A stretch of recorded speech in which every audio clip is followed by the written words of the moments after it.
In most shows, the death of a character is a major event. And while we've all shed tears when a character we care about dies, we've all felt a sense of relief when the big villain or annoying protagonist is gone. So in this video, we'll be concentrating on some genuinely satisfying deaths, putting down the 10 satisfying deaths of hated anime characters. Kinda weird, but let's take a look. Before we get further, be sure to subscribe to our channel and ring that bell to get notified of our latest videos. Alright, let's get to it. At number 10, Frieza, anime, Dragon Ball Z. Frieza was a popular villain in Dragon Ball Z universe that his death seemed like the end of an era.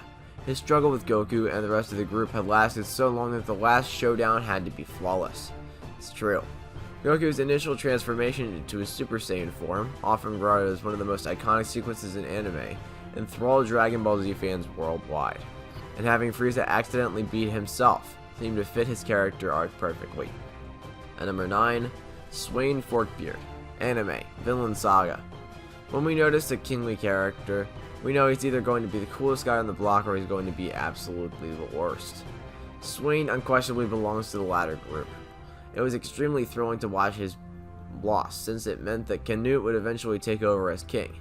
It was a fun experience to see him toughen up and embrace actual leadership qualities. At number 8, Rui, anime, Demon Slayer. In Demon Slayer, nearly every death feels like perfection, especially when it comes to significant demons. This is because demons are rarely one-dimensional and following death generally gets some sort of resolution. Rui was born sick and then demonized, prompting him to murder his parents. He even attempted but failed to create a fictitious family, and when he had the chance to see his parents in the hereafter, he appeared relieved. The fight's animation was also among the greatest we've seen in years. At number 7, Honest, anime, Akame ga Kill. Okay, technically Honest isn't even a king, however he never let that stop him from dominating the empire. Given this, the king is a small child, Honest had no trouble convincing him to do anything he desired.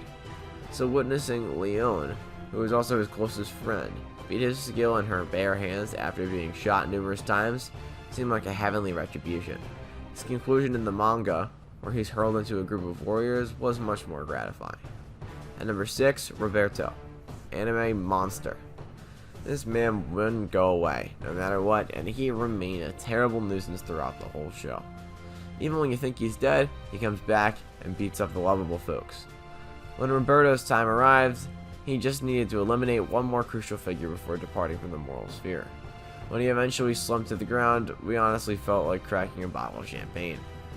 At number 5, Danzo Shimura, anime, Naruto Shippuden. When Danzo died, the Sasuke fanbase arguably had the largest party ever. This is because while Danzo seemed to be a decent guy who simply wants to assist the Leaf, he caused so many problems for his benefit that the death penalty felt fitting.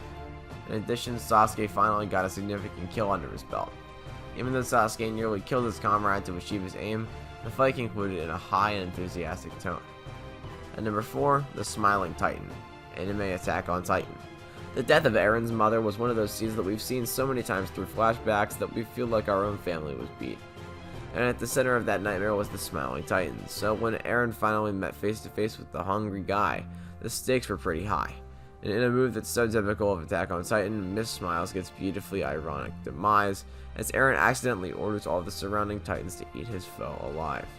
At number 3, Yoshikage Kira, anime, JoJo's Bizarre Adventure, Diamond is Unbreakable.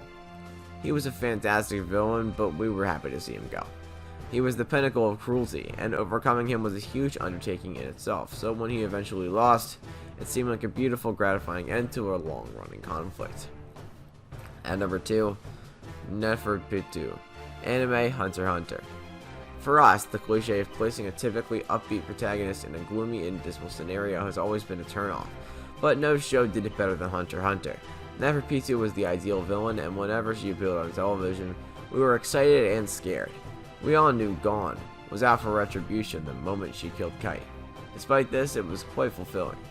We've been waiting for this confrontation for dozens of episodes, so seeing the ultimate blow was thrilling. And at number 1, Cell, Dragon Ball Z. Cell's death strikes many of the same emotional chords as Frieza's. It was a historic moment in anime history that signaled the end of an era. Cell, like Frieza, was built up and promoted over the course of dozens of episodes.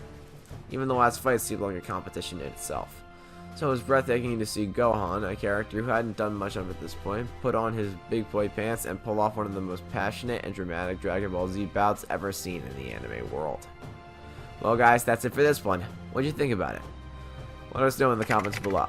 If you're new to our channel, be sure to sub and ring that bell to get notified of our latest videos. Thanks for watching, and we'll see you next time.